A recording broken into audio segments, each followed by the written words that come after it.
It's Oakley, and I specialize in business models, helping companies to generate new business models, to innovate new business models, and to change the ones that they have. So today I'm going to be talking a little bit about business model disruption and giving you a few case studies about what it's about, and then moving on to look at some ways at a high level that companies can start addressing the problems that they face when their business models start to be disrupted. So with no further ado, one of the earlier wonderful, amazing business models that was incredibly profitable was the triangle trade, which was run primarily by the UK. They shipped trinkets down to Africa, exchanged them for slaves, sent the slaves across to the Caribbean, where the slaves made sugar, brought the sugar back to the UK, and made absolutely massive profits. And this carried on for 200 years with a huge amount of suffering and cruelty and sweet tooths for the English, as they enjoyed a little bit of a cuppa. The reason I'm bringing this up was that this was a very successful business model that in a few years was totally disrupted and then destroyed, as the British people and then the British government decided that slavery was a very, very bad thing. Next example is a century or so later. Also, this example sort of comes from Britain, my home country, and in this case, the British went into drug smuggling in a big way.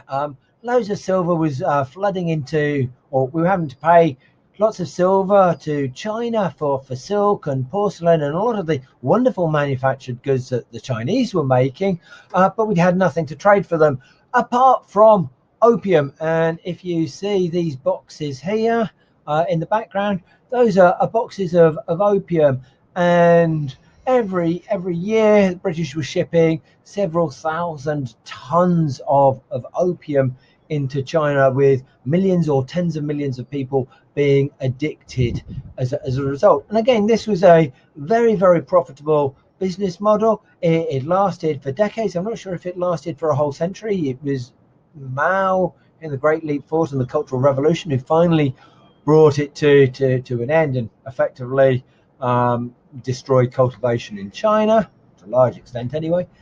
And this was, again, a business model that stood the test of time. Oops, sorry about that. Now, when you have a business model, I think Ernest Hemingway, this dude here, captured it right. A business models can last for a very, very long time, decades in many cases, sometimes centuries or more.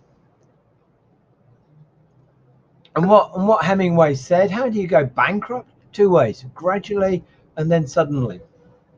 And in many cases, a company or an industry can be using the same business model for an extended period of time, and then very suddenly, within a few years, the business model disintegrates for a number of reasons, and then the company or the business model goes, then very often the company disappears with it, sometimes the industry as well. One very interesting example is Kodak. Kodak was founded in 1888, and very quickly it had an absolutely huge market share of the US market. So in 1976 it had 90% of the film market in America and 85% of the market share of all cameras sold in the US. This is huge. So for best part of a century, maybe a century and a quarter, Kodak had an amazingly profitable business model that, with small changes in technology, you can see it going from the earliest cameras to the disposable cameras to the digital cameras. Kodak, with technological upgrades and improvements, dominated the market, and very much its managers thought they were doing the right thing. They were doing product innovation, For example, Kodak made one of the world's earliest digital cameras in, wait for it, 1975. Even as late as 2005, they had a 40% market share of the digital camera market. So they weren't daft, they weren't stupid, they knew the world was changing, they knew the business model was under threat, but at the same time, they were destroyed. So in this slide, we see in early 2000s, you see the transition. They'd actually started growing in the pre-2000. They got a fairly flat line. They started then having a bit of a boost going into 2000, and then there was this abandonment of film for digital, and basically you can see how camera sales boosted up and everything else then collapsed. And this then is captured. So the key point is about 2005 to 2008, and you see that in a matter of 5-6 years, their share price had lost 95% of its value. The business model that had lasted for a century had gone. But Kodak, fair play to them, had made strenuous efforts to change their business model, and they'd absolutely failed to do this. And this is a situation that faces many companies today. And so what are we going to do in this talk is understand a little bit about why this happens, and then what companies can do about it. And so this is a really nice diagram. It's called the dead mouse. You can see the mouse's ear and goes on. And so a lot of the time we think about innovation as happening in this part is where you're getting the application, product innovations, process innovations. But for many large and existing companies, if you think telecoms companies, electricity companies, utilities, mining companies, they've been in this mature state for decades, and not a lot is changing about the business model. Yeah, sure, big mines in Australia may get ever more larger and yellower dumper trucks. Trains may be able to go faster. You may have bullet trains rather than a steam train, but the underlying business model in many cases remains the same, and it is mature. And it's only when you start getting the market starting to fail that people start thinking, okay, what are we going to replace this business model with? Because otherwise, at some point, as we saw with Kodak, there's a fault line and the business model breaks. And by that point, the forces that are arrayed against it, the threats that it faces, are just too large to overcome. And in this one, this is fairly familiar, I suspect, to many of you. You can see how quickly or how faster innovations are taking off. So if you look at telephony, so it started off in about 1900, and it took best part of 60 or 70 years to get to a high level of market saturation, whereas the cell phone took less than a decade. And I think if we took this into the 2000s, we'd see the smartphone having an even shorter adoption cycle. But what this doesn't show is it doesn't show the disadoption of certain consumer products. So we've got the VCR here. What we'd see if we had the VCR would be a line plummeting straight back down. Also for many of the household goods, so VCRs, video recorders, cameras like Kodak made, the disadoption, the abandonment of the consumer good at the end of the business model is often even more precipitous.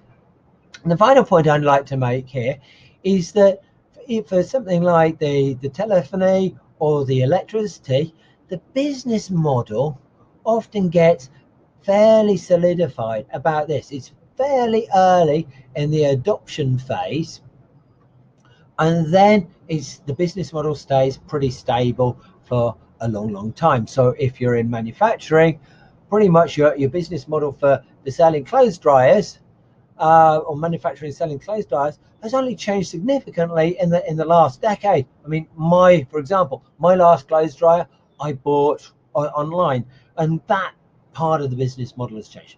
The rest of it still pretty stable. So just diving into the electricity industry now. So the electricity generating industry, so think of your big power utility, had basically three innovations that created the business model that we face today. Way back before 1900, electricity generation was really pretty local. A power station would power hundreds, possibly thousands of homes in a very local area. And there were three things that changed or enabled the business model to change significantly, so that we have the electricity generating model that we know today of massive power stations. If we talk about coal ones on a coast with a port where it's easy to bring in coal from cheap mines overseas, and then send the electricity hundreds of kilometers perhaps to a major city with relatively low transmission losses because of the high voltage. So here, the first innovation was Thomas Edison's power station, where he was getting the first power station. This was 1882 in New York. Later on, these flywheels and rubber bands or leather bands to transmit the energy were replaced with steam turbines. You also got the transmission lines, and I think this is the first 110 kV power line. It was in Germany in 1912. This allowed you to carry power over very long distances. And then the third aspect was in England, the Central Electricity Generating Board and its precursors were sort of consolidating the hundreds of little local power companies into a consolidated power utility that was able then to benefit from network effects rather than 4 or 5 utilities fighting over a very small one city, and each duplicating each other's power lines, logistic systems to deliver the coal, the oil, the gas. You had one massive monopolistic power generation utility. And so it was these three things: the power station that could generate electricity at scale in terms of gigawatts, the ability to transmit that power, and the control of the network, the increased size of the network. And that has kept the electricity industry with a very stable business model for close on 100 years. So what are we talking? Early 1920s, really, when it started coming to full bloom. Certainly by 1940, 1950 in the UK, we're on the current model. And then that's carried on for 60 or 70 years and is now being challenged. And part of how it's worked in the electricity generating industry is this interesting network graph. And you can, broadly speaking, the cost increases linearly, as you basically, it costs $5, $10 to connect each additional house to the network on average, excluding all those outliers in remote islands and places. But the value of the industry becomes increasingly valuable as you have more and more connections. Electricity can be delivered from anybody to anybody. We can connect everything to everywhere. And so suddenly you've got something very, very valuable. But at the same time, because you have the network effects, the value decreases with the square root of the kind of connections. I hope I got my maths right there. But as the connections go, you lose very little value with the first one, but increasingly with each one that you lose value faster and faster and faster. And this is really captured, for example, looking at Friendster, which was an early social network, and you see this explosive growth going up.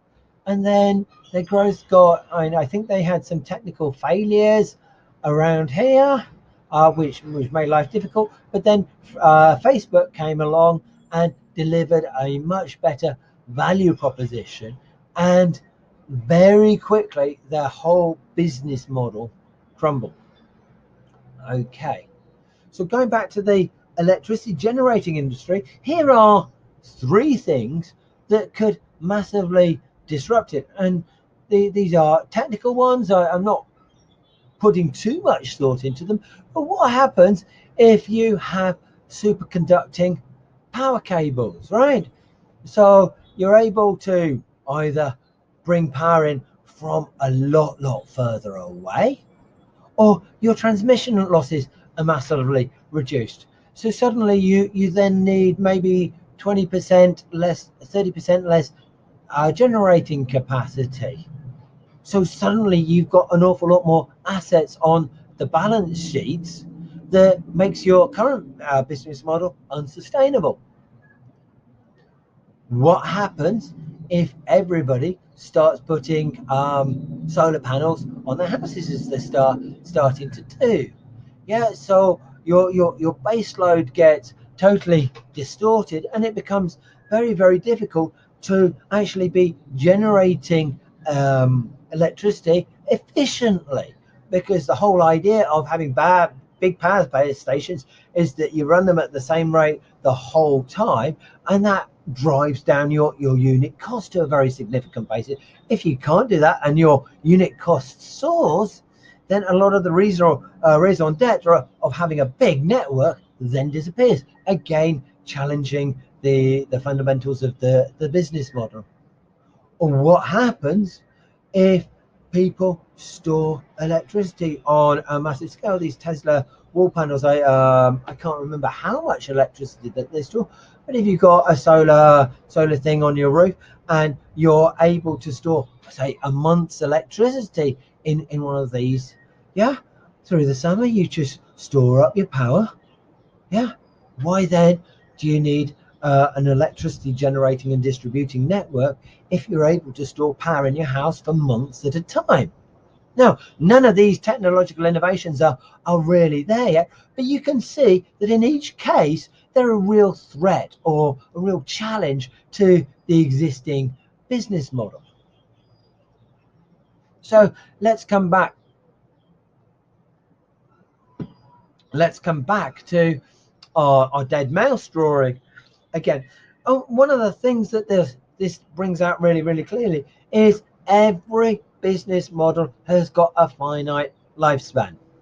Yeah, it doesn't matter what you're doing, how it works, pretty much almost everything changes significantly over time, so that what you're doing now is no longer going to work to generate revenue, profits, or even sales at some point in the future. And so if there's anything that you take away from this, I think this is the most important thing, is separate the company from the business model. The business model is the way that your company makes money now. It is how your company is going to make money for the foreseeable future, or maybe the short-term future. But at some point, you need to replace it. And so if you're looking at this chart and you're saying, okay, in the mature part of the market, my business model is generating, say, 10 billion of revenue a quarter, you then know that when you go out and create a new business model to replace this old one, you've then got to create a business model that is capable of equally generating 10 billion a quarter. Yeah, it's pretty easy to, if you've got that side of business, to be creating stuff that's $1 billion, $250 million, stuff like that.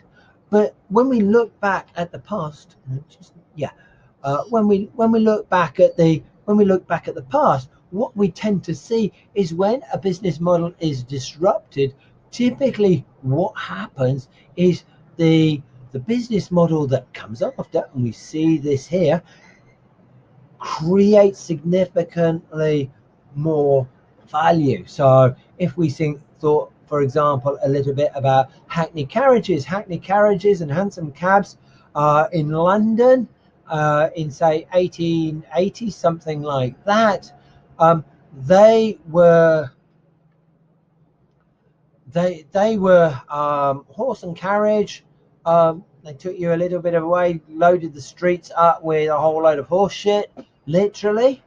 They were then replaced by taxi companies. Taxi companies created far more value, and there were far more of them. And if you look at the assets of taxi companies 20 years ago compared to the ones 100 years ago, massively more valuable. And then they get disrupted again, and you get a step up in value in companies like Uber and Lyft, their business models. And you see it in the oil and gas industry, you see it in the chemical industry, you see it in going from fixed line telephony to mobile telephony to data-driven telephony. You see it the business models of online search, from early models like Alta Vista and Ask Jeeves to Google's business model. And then you can assume that when the Google business model is disrupted, the value generated by the successor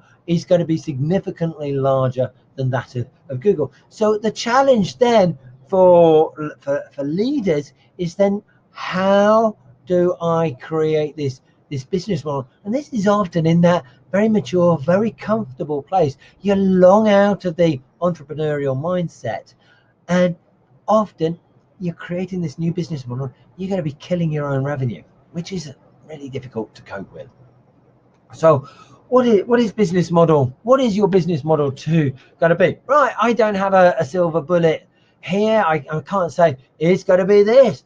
Often I won't be able to even guess, because many industries, the domain knowledge is so deep that you need to know that. However, there are some tools that we can use to help you start exploring where you can find a new business model. Some companies have got enough cash to go out and buy another company, or effectively do a reverse takeover, turn themselves in, put their cash into a smaller business model and grow it. Other ones need to do it organically. So what I'm going to do here is I'm going to use the business model canvas as a tool to help us explore some ideas about how we make the transition from one business model to another, and how we even start looking for it. So the first graph, and this is of no particular company. It's a business model canvas, pretty standard. What we see here is we got a number of different customer segments. We interact with them a couple of different ways, reach them through a number of marketing channels, and we got a variety of revenue streams, and possibly each value proposition is targeted as a different customer segment. On the back side, we've got a bunch of activities supported by the key resources, our key partners, and this gives us our cost structure. And I'm keeping this at a very high level here, just to generate the point. Now you might be saying, Dennis, what are the colors on here? So in this graph, what we're looking at is the performance of the company, and this is how the managers are judging the current performance of this company. And they're saying, broadly speaking, we feel that we haven't really got the right customers, we haven't got the right relationships with them. Red is pretty poor. We're okay reaching them, but the revenue isn't really coming through in the way. But on the plus side, we reckon that the rest of the business is performing. And this is pretty typical for a late stage maturity business model. Yeah, managers over a period of decades have done what competent managers do. They've made things more effective. They've made things more efficient. Yeah, this is pretty good at delivering the business model. But people are starting to change, and so we're starting to see problems. Now, you can get managers to assess themselves. And certainly with a number of my clients, I say, okay, first step we do, for each of the different parts of your business model, give me a score out of 1 to 10. 10 means it's great, 1 means it's poo. And then we color code it using Net Promoter Score framework, and they come up with something like this. Alternatively, you spend more detail into it, you can use this as something a bit like the balanced scorecard, and have each of these backed up with a number of KPIs, so that these colors aren't subjective, but they're based on more objective measures of what actually creates value in your company. So this is the baseline. This is how we think we're doing at the moment. The next step is to then look at the threats, and we've got I think it's a 50 or 60 page workbook which takes you through all the different aspects of the business model canvas and applies a number of stress tests to say, okay, you think it's doing quite well, but really let's get outside the corporate bubble for a little bit and say, okay, how severe are the threats? And on this one we can say, okay, green, the threat assessment came up pretty good. Red, okay, there's a fairly nasty threat. So again, in this slide, we're saying, okay, we got major problems with our customer segments. In this case, I don't know what the problems are. Is it a demographic issue as Generation X moves into millennial generation? Is it because people's tastes are changing, the psychographics are changing? Possibly they're wanting to move from face-to-face customer service to online customer service, and we haven't got that right. And here we're seeing that there's a problem with the value proposition that we're actually doing. Maybe what we're offering now may say the ultimate driving machine. People don't want to drive, they want a self-driving car. And so the core of a value proposition, the whole entirety, the linchpin of the business model is now under threat. And then again, at the back end, there are things that are going to be affecting some of the key partners. Maybe there's a bit of over consolidation in the industry. Maybe there's cost pressure on some parts of it. So we can see at a glance where the threats are and how they're impacting the business model canvas. And then we move on. And now this is a little bit of an audit of the company. And what we're saying here is, okay, where are the innovative people in the company? Who are the people who are coming up and saying, hey, I think we should do this, or what about this, or I'm really frustrated, we need to change this? Where do these people exist in the company? And here what we're seeing is you've got a lot of innovative people churning away in the key activities in the operational departments, and this is good. And actually this in this case, this would indicate the company is pretty well managed by managers doing what they're meant to be doing, making the company more efficient and more effective. And you've also got people possibly in the sales department here thinking, okay, we're targeting the wrong people and the value proposition is pretty dire, but we're coming up with really interesting ways of trying to sell them to them differently, in new ways, coming up with new upsells or cross sells to generate money. But the people in charge of deciding who the customer segments we're targeting and what we're actually offering them, we're not moving. This is what we do. We're going to keep on doing it because it's the right thing. And there isn't enough innovative ability in these departments. And so this obviously means that, okay, when we want to change the company and we've got a bunch of people who don't want to change when it comes to the value proposition or the customer targets, okay, what's going to happen? Oh yeah, we've got problems here. And then I think the last slide that I'm going to show you today is the structural ability. Sorry, this is wrong. It should be rigidity rather than innovation.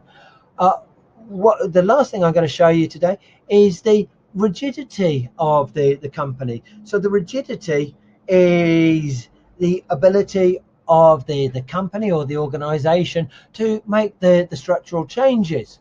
So for example, if we looked at a company with a very large fixed asset base, maybe they owned a bunch of power stations, maybe they owned car factories, maybe they had a vast patent library, whatever those are, yeah, they're kind of locked in. What are you going to do with an old power station as the business model changes? Yeah, that's not something that's easily saleable or liquid. You can't liquidate it as the business model changes. So there's a lot of rigidity. Yeah, people saying, okay, the cost structure, we've got SAP, that limits us to the way that we can reconfigure things. Our partners are so optimized to work with us that they can't actually change quickly or easily. On the other hand, it might be saying, well, actually, now that we think about who we're targeting, yeah, okay, it'll take us a couple of months to do the market research and figure out a couple of new target market segments that we can do. We can change there. And yeah, I know that there are lots of people out there who do digital marketing. They know all about Snapchat. Let's hire a team of Snapchat marketers, bring them on board, and we can do that. Value proposition, yeah, okay. So these things are easy to fix. So looking at these, you start to have a sense of where the threats are in the company, where the company is performing well, where the company has the people capable of changing, and where the company has got serious problems because it is so optimized to deliver what it does now, the change is going to be very, very difficult. And these are the building blocks as we go forward into business model innovation, because if you say, you can't go out there with a blank canvas and say, right, we're going to turn BMW into a flying carpet company, because there's so much inertia, there's so much stuff that you literally can't change. But by exploring this and seeing what is possible within the constraints of the current business model, within the constraints of how it can change, you then are able to see a lot more viable or possible alternatives to help you make that change happen.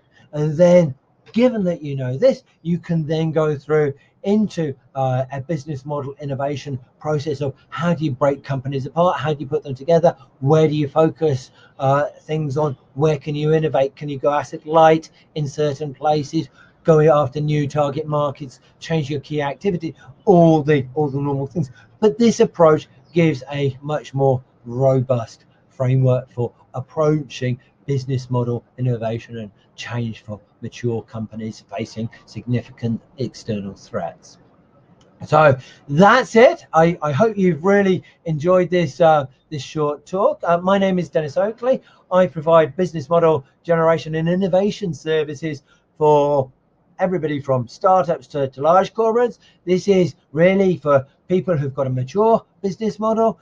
If you're interested in talking further or discussing anything, give me a call. I'm on WhatsApp, so just ping me, send me an email, or head over to denisoakley.com and find out loads of more great stuff about business models and how you can use them to change your company.